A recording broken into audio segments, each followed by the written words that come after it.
안녕하십니까. 신의균의 국방TV 시큐리티 뉴스입니다. 자, 오늘도 우크라이나 전황 알려드리겠는데요. 러시아군이 예상했던 대로 바흐무트를 뺏기지 않기 위해서 포병 이런 장비들을 대거 가지고 오다 보니까 이 전쟁 개전 이후 최대 규모의 포병 전력이 당일 하루 만에 파괴되었습니다. 어마어마한 하루에 여단급 포병이 파괴가 됐는데 내용 한번 보시겠고요. 그리고 이 F-16 전투기의 전달이 아주 빠르게 진행될 것 같습니다. 어쩌면 아직도 대공세를 하지 않는 게 이 F-16 전투기를 받고 나서 하려는 것은 아닌가라는 생각이 들 정도인데, 이 어떻게 준비가 되고 있는지, 또 이 F-16이 들어오면 우크라이나는 이걸 어떻게 활용할 수 있는지, 이걸 제가 소상하게 알려드리도록 하겠습니다. 자, 그리고 이 러시아인을 가장한 우크라이나군이 벨고로드 러시아 본토로 치고 들어갔죠. 그런데 이들이 핵무기를 탈취할 뻔했습니다.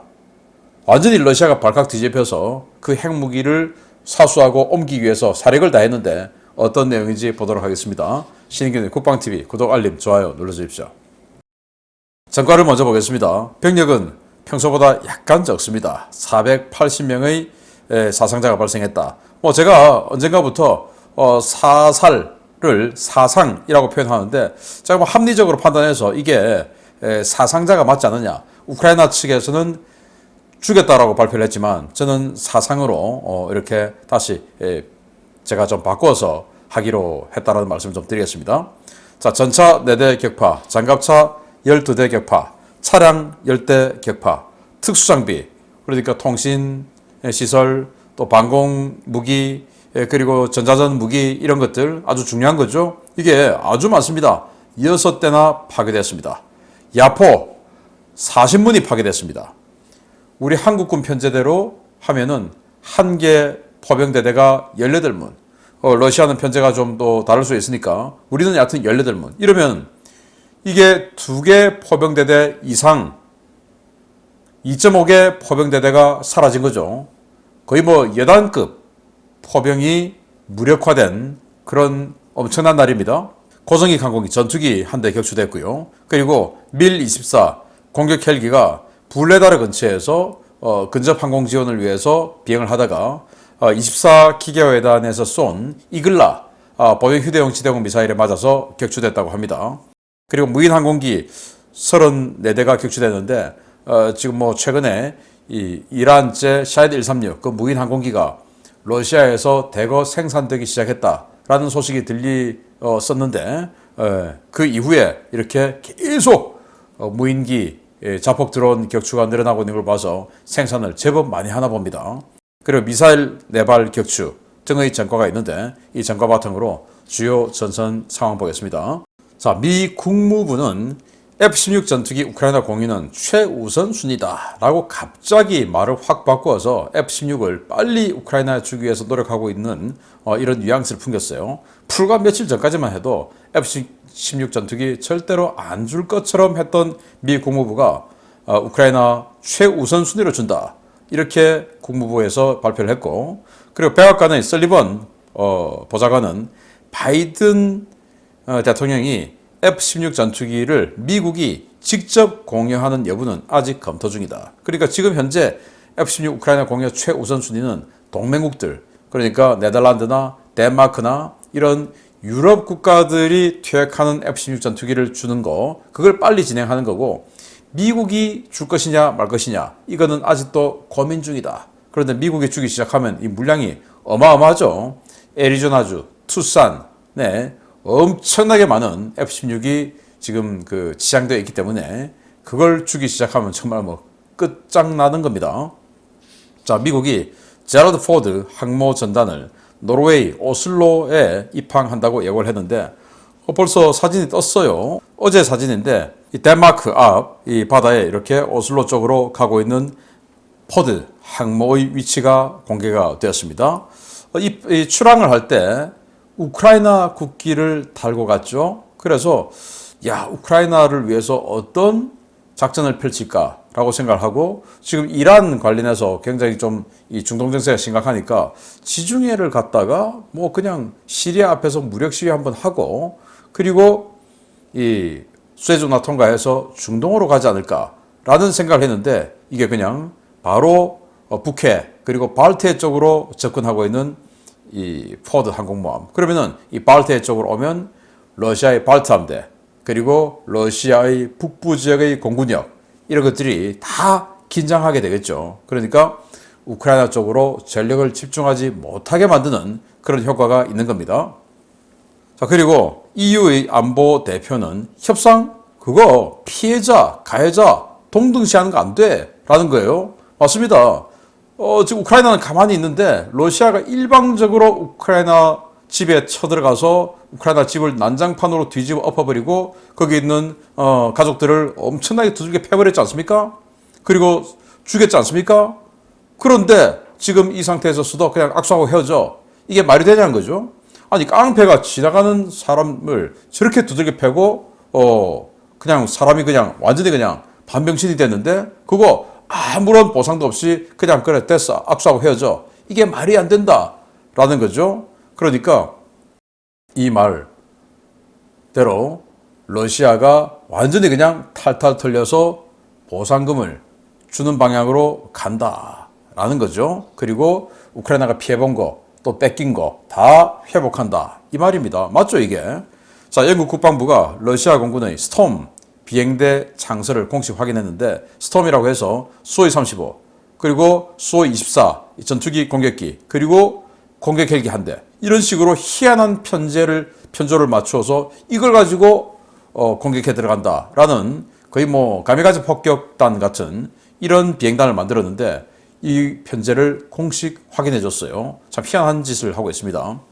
자, 러시아군 포로는 징집, 동원 직후에 아무런 훈련 없이 며칠 만에 바로 전선에 투입됐다 라고 이야기를 하면서 지금 상태를 보니까 이 우리가 갈 때부터 가만히 이 상태를 보면 도대체 러시아 군이 우리를 통제하는지 아니면 바그너 그룹이 통제하는지 좀 헷갈린다. 그래서 오히려 바그너 그룹이 우리 신병들을 통제하는 것 같더라 라는 이런 이야기를 했다라는 거예요. 그거로 봐서 지금 정말 이 권력 투쟁이 극심한 것 같습니다. 자, 벨고로드에 치고 들어갔죠. 그런데 이 벨고로드에 치고 들어갈 때 이 FSB 청사, 벨고로드 시내에 있는 그 청사까지도 피습을 당했는데 폭발로 건물이 대파되었고 이 FSB 청사는 벨고로드로 치고 들어간 자유 러시아 군단 그들이 직접 공격한 건 아니고 왜냐 국경에서 벨고로드 시는 60km 정도 떨어져 있으니까 직접 때린 건 아니겠죠. 뭔가 다른 그 지역 내에 있는 파르티잔이 테러를 한 것 같다라는 거고요. 자, 그래서 러시아는 벨고로드 전 지역에 대테러전을 선언하고 대피령을 유지하고 있다라는 것이고요. 우크라이나 군사정보국장은 러시아의 전선 상황은 점점 더 나빠질 것이다. 그러니까 점점 더 나빠질 것이니까 지금 러시아 군들 니들 빨리 항복해라. 우리 I want leave 그 사이트 있지 않느냐? 그쪽으로 항복 신청해. 그러면 우리가 잘 받아줄게. 이렇게 선전전을 하고 있습니다.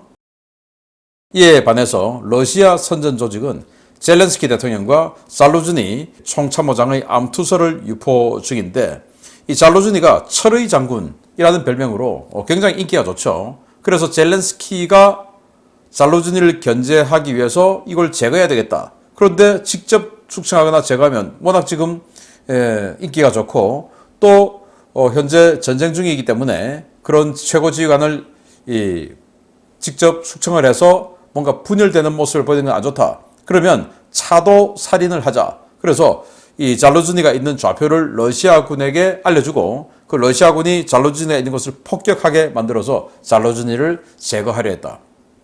그래서 잘루즈니가 지금 폭격맞고 중태에 빠져 있다라고 이야기를 하면서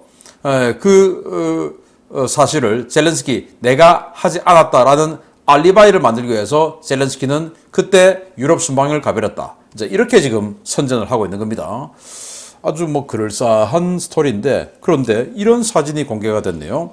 이게 22일 날 그러니까 한참 러시아가 그렇게 선전전 하고 있는 그 상황에서 이 잘루즈니가 이 우크라이나 지역의 행정관청들이 이 합동 화상회의를 하는 곳에서 이렇게 행정관청에 등장해서 화상에 등장해서 이 지금 전쟁 관련한 이런 연설을 하고 있습니다. 그리고 회의를 하고 있습니다. 그러니까 야 우리 이러고 있어. 그리고 또 한참 그 선전전을 하고 있던 5월 20일 미국의 마크 밀리 합참의장과 또 직접 화상 전화 통화도 했답니다.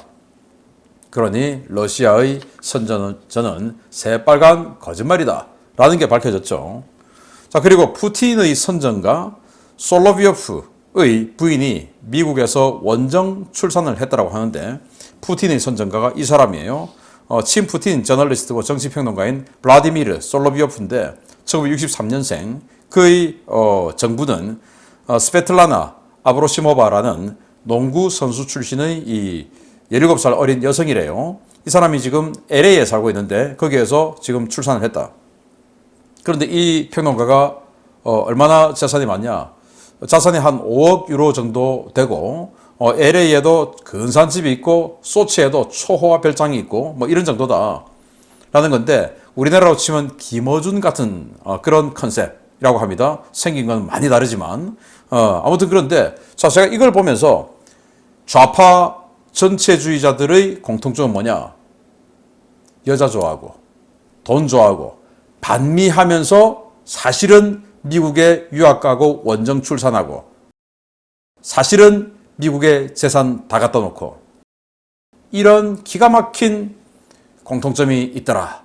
동양이나 서양이나 라는 공통점을 발견해서 제가 여러분들께 알려드렸습니다. 자, 중요 소식 들어갑니다. 첫 번째입니다.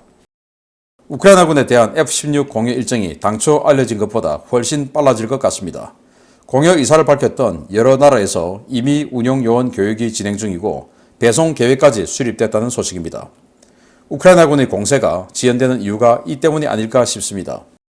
유럽연합 회원국 중 일부는 이미 우크라이나 운용 요원들을 대상으로 F-16 교육을 진행하고 있으며 가까운 시일 내에 전투기가 우크라이나에 인도될 것이라고 주제프 보렐 유럽연합 외교안보정책 고위 대표가 현지 시각 5월 22일 밝혔습니다.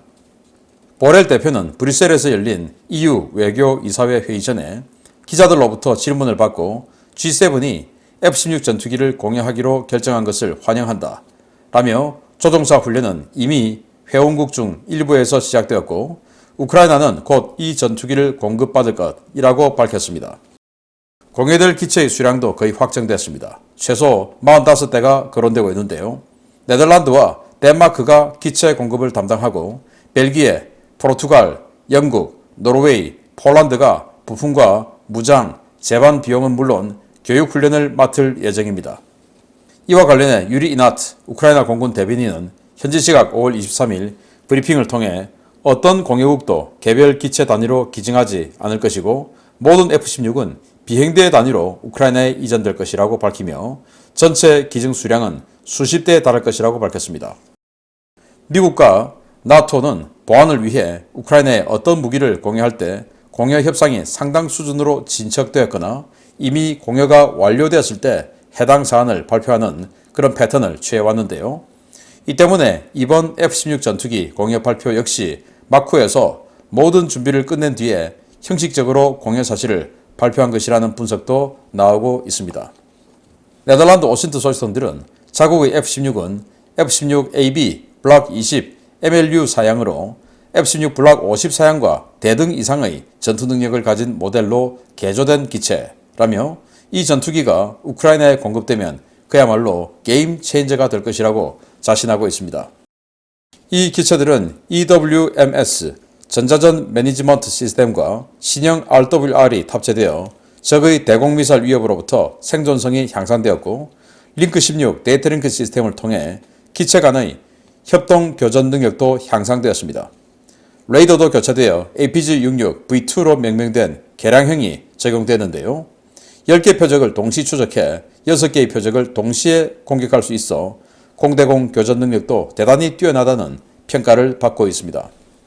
유럽 오신트 소식선들은 이 전투기들 대부분에 SDB와 하푼, 제이소우가 통합되어 있기 때문에 F-16이 우크라이나에 도착하면 수시로 우크라이나의 미사일을 날려대는 러시아 흑해함대 주요 함들과 주요 거점, 전선 인근의 S-300 포대들을 집중적으로 파괴할 것이라고 전망하고 있는데요. 부디 F-16이 빨리 전장에 도착해 러시아군에게 미국식 공군력 운용의 뜨거운 맛을 보여주기를 기대하겠습니다. 네, 여기 사진은 덴마크 공군의 이 F-16 전투기죠. 자, 무장을 보면 이 날개 끝 윙팁에 암람 중거리 공대공 미사일이 장착되어 있고 여기는 아이리스-T 단거리 열추적 미사일이 장착되어 있네요. 그리고 여기 500파운드 폭탄 그리고 동체 아래 전자전 포드 등 완전히 그냥 엄청난 무장을 하고 있는 이 모습인데 이게 1980년대 초반에 도입됐지만 개량을 계속해가지고 우리 한국 공군이 개량전 운영했던 KF-16 블락 50 버전 이 정도까지 성능이 향상되었다. 그리고 지금 뭐 덴마크 공군에서는 확인을 못했는데 네덜란드 공군용은 헬멧 마운티드 큐잉 시스템까지 적용이 되어서 사이드와이드 9X까지도 운영할 수 있는 그런 완전히 그냥 이 공대공 전투 끝내주게 업그레이드된 그런 버전으로 된 거예요. 뭐 F-16AB형이라고 뭐 너무 허접한 거야. 이게 아니고 우리 한국 공군의 KF-16에 능가하는 뭐 그런 정도 성능이고 이렇게 EU의 안보 담당 고위 대표가 우리 이제 다 준비되어 있다라고 직접 발표를 하고 있는 모습이고 네덜란드 공군은 이 사진에 있는 이 전투기들이죠. 28대가 준비가 되어 있고 덴마크 공군은 44대가 준비가 됩니다. 그 중에 이제 좀 섞어서 최소 45대, 최대 60대까지를 우크라이나에 주겠다. 자, 그리고 아까 말씀드렸듯이 이 설리번은 바이든 대통령이 고민 중에 있다. 미국의 F-16을 직접 전달하는 것을 고민 중에 있다라고 하니까 그 고민이 끝나서 미국도 주자라고 되면 정말 뭐 어마어마한 능력이 되겠죠. 자, 그러면 이 F-16이 가면 지금도 뭐 미국 29 있는데 어떻게 되냐? 아니에요. F-16이 가면 SDB 110km, 70km 밖에서 정밀 유도 폭격을 할 수 있는 SDB를 가지고 폭격할 수도 있고 또 JDAM 20km 밖에서 완전히 그냥 미터 단위로 폭격을 하는데 이게 2000파운드 같은 경우는 거의 1톤에 가까운 폭발 탄도 중량이기 때문에 거의 뭐 그냥 건물 하나 그냥 바로 내려앉혀 버리죠. 이런 정도의 강력한 원거리 타격 능력을 가지게 되죠. 그리고 함, 데로이드 미사일 아주 정확하게 해서 레이더, 대공 미사일, 방공무기 다 박살내고 그리고는 들어가서 흑해함대 깨자 이거죠. 흑해함대 폭격할 수도 있고 또 하푼 공대함 미사일을 운영하기 때문에 100여 킬로미터 밖에서 러시아의 군함들을 파괴시켜버릴 수 있는 이런 능력도 가지고 있으니까 제일 먼저 흑해함대 제거하고 그리고는 이제 전선 바로 후방 또 더 후방 중심 지역에 있는 이 러시아군의 주요 전략 시설들, 장비들 이런 것들을 완전한 정밀 장거리 유도 무기로 하나하나 타격하는 이런 모습을 이제 보게 될 겁니다. 지금까지는 러시아 스타일의 그런 서로 간에 러시아 스타일의 무기니까 가까이 가가지고 눈으로 보고 급강한 폭격하고 돌아오고 이런 스타일이었는데 이제는 멀리서 딱 정보 가지고 좌표만 가지고 딱 던져주면 알아서 폭탄이 날아가서 완전히 미터 단위로 때려버리니까 많이 때릴 필요도 없고 딱 한 발이면 다 끝나버리죠. 이제 이런 모습을 40여 대가 들어가면 정말 뭐 하루에도 수십 소티씩 그런 엄청난 정밀 폭격을 해가면서 그렇게 적의 능력들을 후방에서부터 완전히 잘라내 가면서 전방의 기계화 부대들이 치고 들어가면 이거 어떻게 되겠습니까? 끝나는 거죠. 미국식 공군력 운용, 그 공군력을 바탕으로 이 지원으로 하는 지상군의 돌격 막아낼 수 있을지 기대가 됩니다. 두 번째입니다. 아주 쇼킹한 뉴스입니다. 5월 22일 우크라이나군이 전격적으로 러시아 본토인 벨고로드를 강타한 사건에 대한 우크라이나 정부의 공식 입장은 벨고로드에서 자생적으로 발생한 저항운동입니다. 해당 사건 당시 러시아군이 단 몇 시간 차이로 핵무기를 탈취당할 뻔한 위기를 넘겼다는 소식입니다. 지난 5월 22일 벨고로드 일대에서 발생한 일련의 사건들은 벨고로드 지역 주민들을 러시아로부터 보호하기 위해 현지에서 자발적으로 발생한 저항운동이며 현재 이들이 러시아의 폭정으로부터 현지인들을 보호하기 위한 완충구역을 만들고 있다고 안드리 유소프 우크라이나 군사정보국 대변인이 현지 시각 5월 23일 밝혔습니다. 유소프 대변인은 이번 사건과 우크라이나 정부는 직접적인 연관이 없다라며 해당 사건은 현지에서 자발적으로 일어난 봉기이며 거사를 일으킨 사람들 모두 러시아인이라고 강조했습니다. 우크라이나 당국의 이러한 발표는 지난 2014년 돈바스 봉기는 현지에서 우크라이나인들이 자발적으로 일으킨 봉기라는 러시아 측의 발표를 그대로 되받아쳤다는 평가를 받고 있는데요. 실제로 벨고로드 지역에서 일부 정착촌을 점령한 자유 러시아 군단은 몰려드는 러시아군에 맞서 방어선을 구축하고 방어전을 준비하고 있습니다. 이들은 국경 검문소가 있는 코진카 정착촌 일대의 수로를 따라 러시아가 건설한 참호와 벙커를 이용해 역으로 방어선을 쳤는데요. 러시아군은 2개 차량화 소총 여단과 공수군 부대를 투입해 이들을 제압하려 시도했지만 포병과 전차 전력이 부족해 아직까지도 자유 러시아 군단을 몰아내지 못하고 있습니다. 러시아가 정말 크게 놀랐던 것은 이들의 공세가 너무나 기습적으로 이루어졌고 돌파 속도도 대단히 빨랐다는 것인데요. 자유 러시아 군단이 1시간만 더 공세를 가했다면 러시아군은 안토노프카 정착촌 인근의 일명 벨고로드 제22 시설을 빼앗길 뻔했습니다.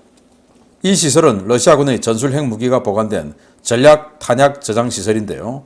국경과 매우 가까웠음에도 불구하고 핵무기가 저장되어 있다는 사실 때문에 그동안 우크라이나군의 드론이나 미사일 공격의 예외로 분류되어 왔었습니다. 러시아는 자유 러시아 군단이 코진카 방어선을 돌파한 직후 제22 시설에 병력을 급파해 핵무기를 긴급 이송했는데요.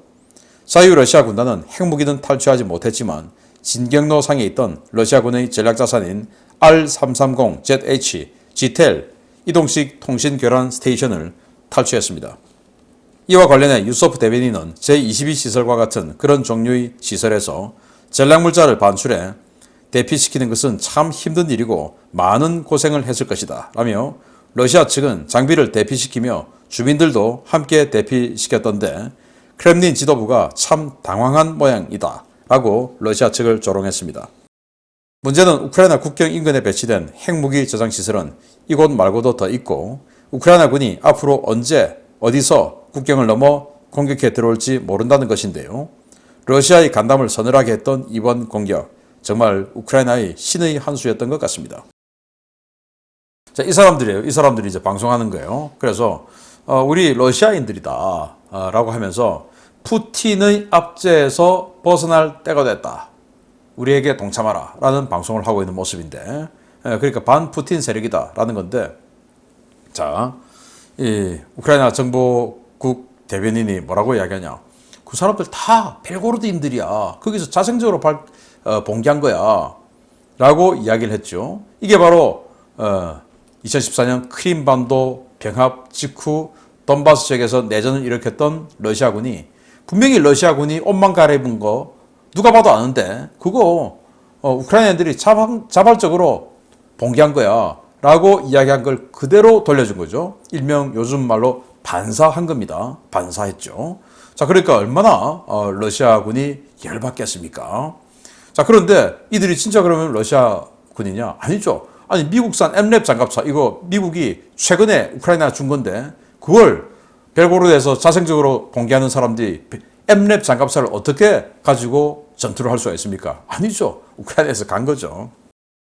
자, 그래서 이 진격상에 있던 이런 이 통신 제모 스테이션 이런 것도 노획하고 그냥 놔두고 도망간 거죠. 파괴하고 도망가야 되는데 파괴하다가 소리 들리면 내가 여기에 있다는 거 들킬까 봐 그냥 몰래 도망간 거죠. 자기만 살기 위해서. 그래서 이런 아주 중요한 통신 교란 시스템까지 그대로 노획하고 그리고 여기서 조금만 더 갔다면 자, 이 시설인데 여기 이제 탄약고예요. 뭐 로켓탄이나 포탄도 있고 그리고는 핵무기, 전술 핵무기도 있었던 겁니다.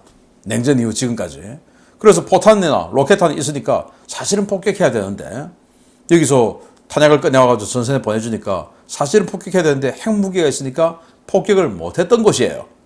그런데 여기까지 지금 진격했는데 바로 여기 이 시설이 있었던 겁니다. 그래서 여기서 스톱하고 돌아왔는데 조금만 더 갔으면 핵무기 탈취할 뻔했죠. 그래서 이걸 꺼내가는데 아까 그 대변인이 걔들 참 고생하더라. 고생 많이 했지 라고 또 조롱을 했어요. 만약에 이걸 탈취했으면 어떤 일이 벌어졌을까요? 참 재미있는 상황이 벌어졌을 것 같은데 자, 신의 한 수 맞죠? 이제 벨고로드든 쿠르스크든 브란스크든 이 국경 지역에 완전히 그냥 내팽개 쳐놨던 방어 대충 하고 있었던 이 지역의 언제 뚫릴지 모르니까 특히 쿠르스크나 브란스크는 뚫리고 나면 모스크바 가깝죠. 그러니까 이제 그 지역에 방어 병력을 배치 안 할 수가 없는 겁니다. 그런데 보병만 배치하면 됩니까? 이번에도 보시다시피 전차나 이런 거 다 놔두고 도망갔는데 그런 기가 장비들이 없으니까 전차 2대 가지고 들어온 이 부대에게 2시간 만에 16km 내줘버렸죠. 그러면 여기에 전차 장갑차 가야 되죠. 안 그래도 전선에 없는데 러시아군 이제 이 많은 긴 방어선을 유지하려면 얼마나 많은 병력을 빼내서 돈바스에서 빼내서 보내야 되고 또 얼마나 많은 전차 장갑차를 빼내서 보내야 되겠습니까? 큰일 났네요. 이게 이제 우크라이나군이 대공세를 취할 하나하나의 준비 단계. 자, 그러면서 여기에 방어병력들이 대거 배치되는 것을 보고 또 다른 지역도 방어병력이 대거 배치돼서 되는 걸 보고 즉 이제 빼도 박도 못하는 상황이 된 이후에 치러 들어가겠죠. 왜? 그래야 돈바스 지역이 약해져 있을 테니까요. 정말 신의 한 수의 공격을 했다. 그리고는 그대로 14년에 있었던 그 러시아의 정말 짜증나는 거짓말에 대한 반사 공격을 해버렸다라는 소식 알려드립니다. 마치겠습니다. 감사합니다.